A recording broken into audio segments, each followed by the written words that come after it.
magbabayad na ha. Baka makalimutan. Hindi na naman. Ha? Hindi naman. Nilagyan ko ng spam. So ayan guys, yung meal ni Jello. Naubusan na naman siya ng pork belly. So ginawa natin siya ng spam, tsaka lumpia, tsaka fried rice. Hindi, magbabayad daw. Ano na? Gusto mo na ng pansit? Ano ba? Gusto mo rin ng pansit? Hindi na po. Gusto mo na pineapple? Opo, pero babayaran ko buti.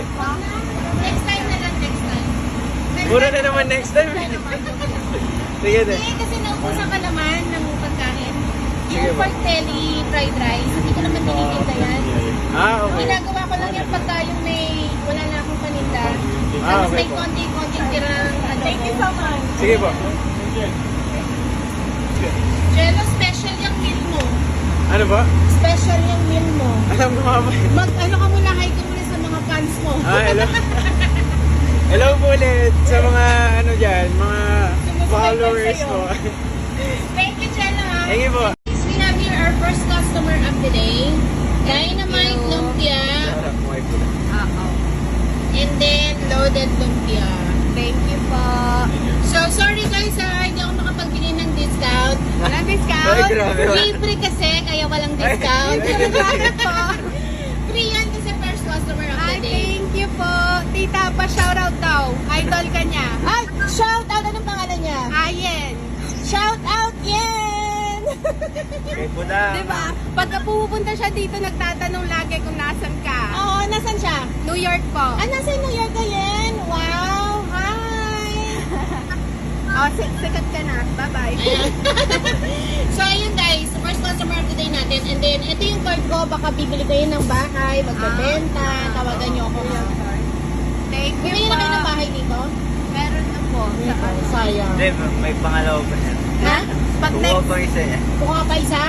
O sige, tawagan niyo ako. Nag-ano All the way from Charlotte, guys. yes. Just to eat rolling lumpia. Here's the pork belly. Thank you. Oh my God. And here's your pancit bowl. And let me give you some siomai. I'll make you some siomai, okay? Thank you. Thank Give you. me a second. Oh my God. That's amazing.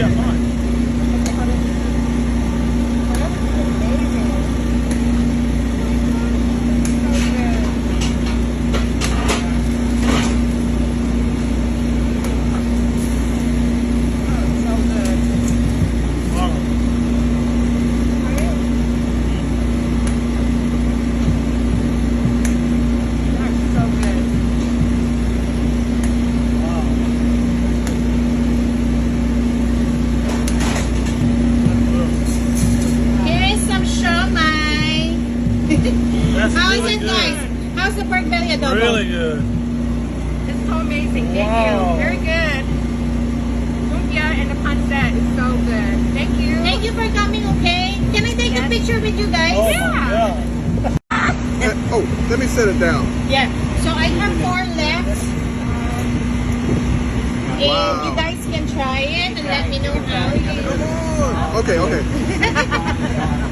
Now, you just pick it up with a fork. Ooh, Yeah, and then you dip it in the soy sauce. wow.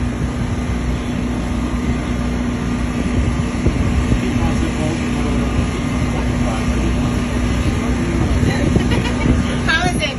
Delicious. Thank you so much. You're welcome. Wow. Have you been here before? No, First time? Mhm. Trying the lumpia? yeah, no. This is not my first time for the lumpia, First time? but first time here. Oh, gotcha. Look, you'll see us again. Trust me. Yes, thank you. Yes, ma'am.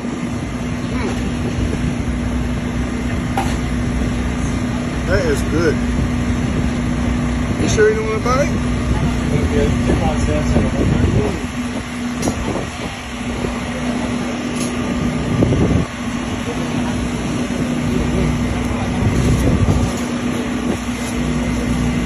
Sir, and Perfect. here is your lumpia.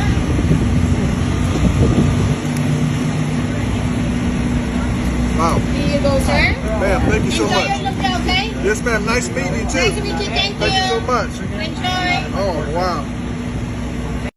Hello mga Carolings! Another day in my life as a food truck owner here in Jacksonville, North Carolina. And for today's video, I am going to show you how we played our pork belly adobo and loaded lumpia.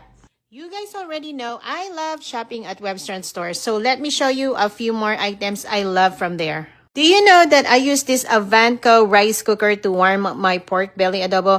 Yes, mga karolings, it's not only a rice cooker but also a food warmer. And for our loaded lumpia, I use this bottle warmer to warm our nacho cheese. And as you can see here, mga karolings, I am using this 3-pronged bottle for our sour cream and of course our nacho cheese. Mga karolings, as you know, all of our packaging is from Webster Store and they have given me another discount code, so all my favorite products will be on sale. Please continue to follow my food truck journey. Hello. Or, have you all free?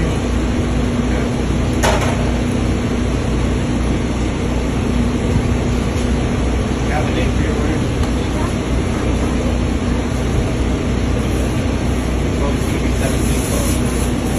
Can I ask you a question? Maybe you have a stop.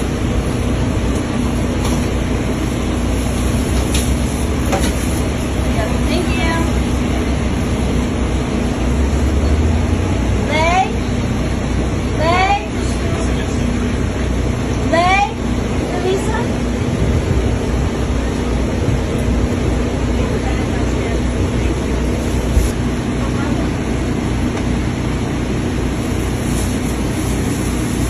There you go. Thank you. Have a great day. So yun guys, we're training Chili and Kai to run the food trucks by themselves. The food truck by themselves. Ayun guys. Kai, our new cook for this week is Kai guys. Ayan. Tuturuan na natin si Kai magluto ng lumpia. Na-promote na si Kai. Kai got promoted. Right Kai, the chef? Happy Thursday mga karolings, this is Cecilia and welcome to Rolling Lumpia Food Truck dito sa Jacksonville, North Carolina. For today's video mga karolings, isi-share natin sa inyo, nagtinda tayo ng siomai at maaga pa lang guys, sold out na agad. Marami sa ating mga customers ay excited na matikman ang ating siomai mga karolings. And sa mga nagtatanong kung ano ba yung laman ng ating siomai, the same lang siya ng ating lumpia mixture mga karolings. Nilagyan ko lang siya ng sesame oil at saka ng cornstarch. By the way mga karolings, happy 1.3 million followers na tayo. Hey mga karolings, ayan nagluto tayo guys ng ginatan bilo-bilo. Kaya lang nalusaw yung bilo-bilo guys. Nawala yung bilo-bilo kaya ginatan na lang siya.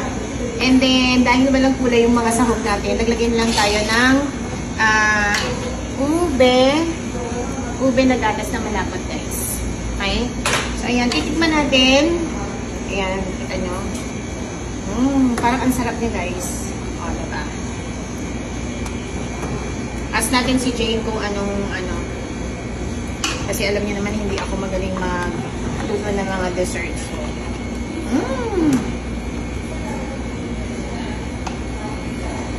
ayan. Wow. Saka guys. Guys, kaya masarap magtrabaho dito sa Rolling Lumpia kasi laging may pakain guys. Diba Jane? Minsan hindi pa nag-i-start kumakain na. So, ayan. Pinagluto natin sila ng ginatan bilo-bilo mga karolings. Ayan. I don't care who's doing better than me. I'm not in competition with anyone else. The only rival I have is the person I was yesterday. Last year, I was different. I've grown, I've learned, I've improved, and that's what truly matters. It's me versus me. Every day, I wake up ready to push myself further. I challenge my limits, striving to be the best version of myself. I won't let someone else's success make me feel small. Their journey is theirs, and mine is mine. I know where I've come from, and I know where I'm going, so I keep pushing forward, not to be better than anyone else, but to be better than I was. That's my purpose, and when I look back one day, I'll know that every step, every struggle, every victory was mine alone. My growth, my journey, that's my legacy.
Hello mga ka-rollings! Marami pa rin nagtatanong sa atin kung paano daw nakakatulong itong lumpia mat na ginagamit natin. So ayan guys, makikita nyo naman yung lumpia na ginagawa natin ay halos pare-pareho yung mga sizes niya.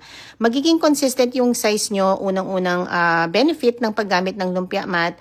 At saka guys, mapapabilis kasi alam nyo kung saan kayo hihinto pagka nag-i-squeeze na kayo. Kaya naman mga ka-rollings, naisipan nating gumawa ng sarili nating rolling lumpia mat merchandise. Mabibili niyo yan mga ka-rollings sa TikTok shop at Rolling Lumpia CEO or pwede rin kayong mag-PM sa akin mga ka-rollings. Yung ating lumpia mat pala mga ka-rollings ay may 3 sizes yan. 3, 4, and 5 inches. At kung ayaw nyo naman bumili mga ka-rollings, pwede rin kayong gumamit ng dahon saging para maging pattern. Gupitin nyo lang siya sa size na gusto nyo. Thank you for watching. Enjoy mga ka-rollings. Okay mga ka-rollings, ayan, ready na tayo na gawin yung ating marinade for our chicken barbecue skewer. So, ayan guys, yung unang ilalagay natin is 3 cups ng Sprite. And then, 2 cups ng soy sauce. 1 cup ng brown sugar. And then, half cup ng garlic mga ka-rollings. And 2 lemon mga ka-rollings.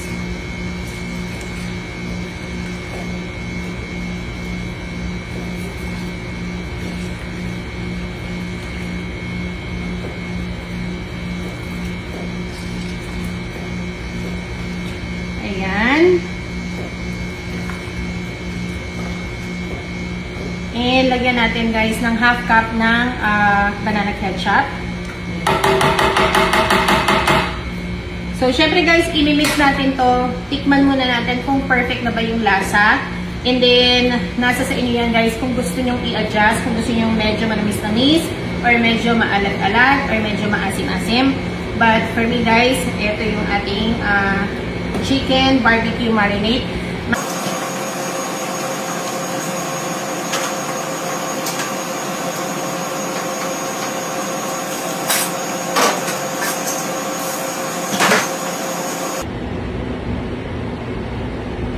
Ayan, mga ka-rollings, gupitin natin yung ating mga excess dyan sa gilid, okay? So, kailangan guys, hindi siya yung flat. Para pag naluto siya mga ka-rollings, ayan. Para pag naluto siya guys, is medyo juicy siya, hindi siya dry.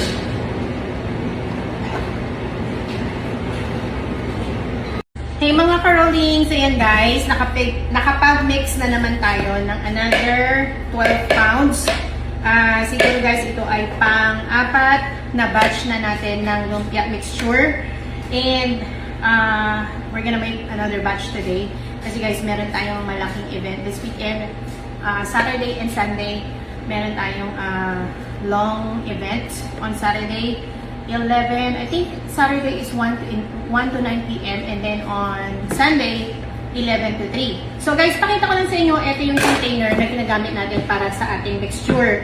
So perfect na perfect itong 12 pound na mixture dito sa ating 12 quart na container mga ka-rollings. So ayan.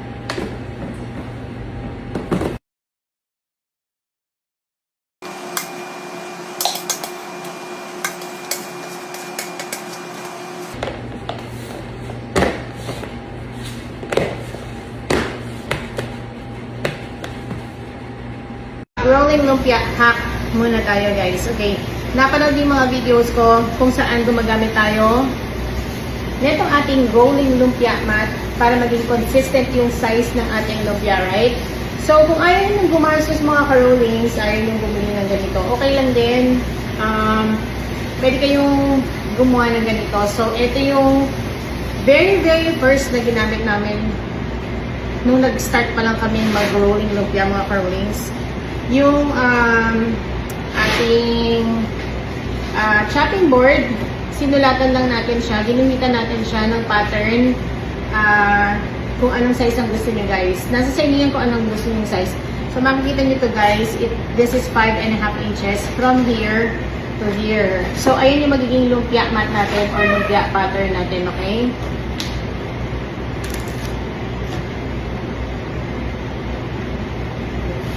And also guys, sa mga nagtatanong pa din kung ano yung ginagamit natin na lumpia wrapper. Ayan yung lumpia wrapper na ginagamit natin mga ka-rollings. Ayan, paki-screenshot nyo na lang. So again, kung wala kayong rolling lumpia mat, wala kayong dahon saging, wala kayong anything, gumamit na lang kayo guys. Magsulat na lang kayo dito sa inyong chopping board. Kasi ako mga ka-rolling, sanay ako ng lumpia mat yung ginagamit ko. Parang eksaktong-eksakto. Kasi ito minsan, hindi nyo na nakikita yung linya. Kagandahan sa rolling lumpia mat natin mga ka-rollings. Hindi natin, pagka yung ganito, hindi natin nakikita yung linya pag nasa dulo na tayo. But again, it's still good, guys. Ayan, rolling lumpia mat.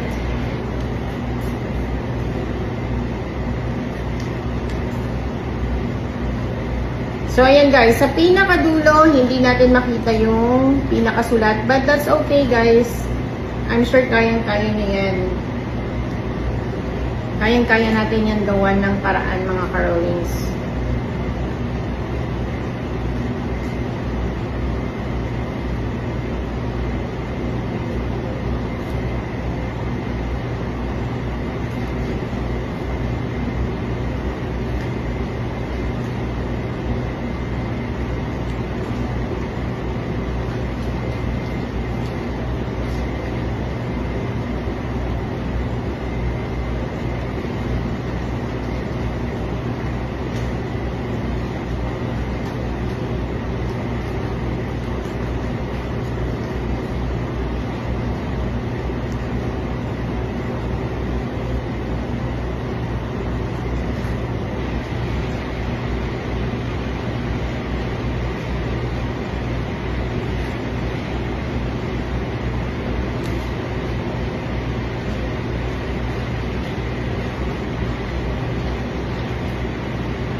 So, ayan guys, nakagawa tayo ng 5 pirasong lumpia gamit itong ating chopping board na merong linya.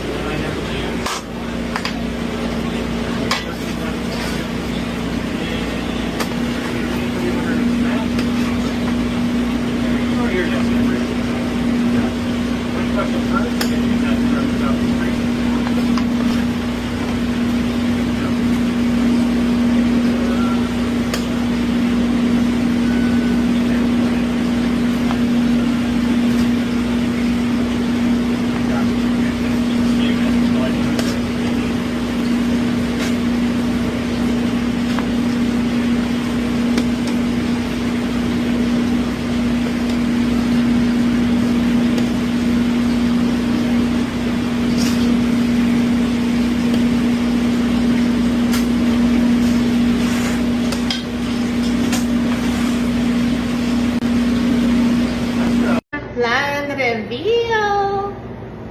Oh, wow! Ang ganda! Ang ganda guys ng ating leche flan. Kaya lang, look, dahil nilagay natin sa ref, naiwan yung ibang caramel sa ilalim. So, dapat pala ito, madam, igaganito na natin, tapos i-ref. But, look at this mga ka-rollings, napaka-glossy niya. Super ganda. So, ayan. Ayan mga ka-rollings. Super, super haba ng pila. Hi guys, pa-share naman ng live natin mga ka-rollings para makita ng mga kababayan natin kung gaanong kahabang pinipilahan ang lumpia dito sa US. Ayan guys, gustong-gusto nila yung rolling lumpia. Actually, yung lumpia in general. Hindi. Hi Jeremy, how's the lumpia? Good. Is it better than your mom's lumpia? Obviously. Huh? Obviously? So if you're gonna rate it 1 to 10, 10 is the best. How much you're gonna rate it? 10? What about your mom's lumpia? 6. Oh, Nay. Ah, Si ano? sino? Si JD. Oh, Bumili ng kape, nasa pack. ano mo yung kami sa pa? Nasa pack. Sino? Oh my God. Nasa pack si JD. Bakit? Bumili ng kape. Siya bumili ng kape. Ha? Di ba bumili siya ng kape? Ha? Di ba bumili siya ng kape? Oh. Paano siya? Tanga siya bumili. May tinda siya kape. Tanga ka pala. Di ba bumili siya ng coffee beans? Oh. Bumili ng kape, nasa pack. O, ano nangyari? Ano sana? Mama, makakanta ba? Kasi wala namang sense na maniniwala sa'yo. Bumili ng kape. Oh. Oh, ganito. Asan mo na wala yun? At saka, hindi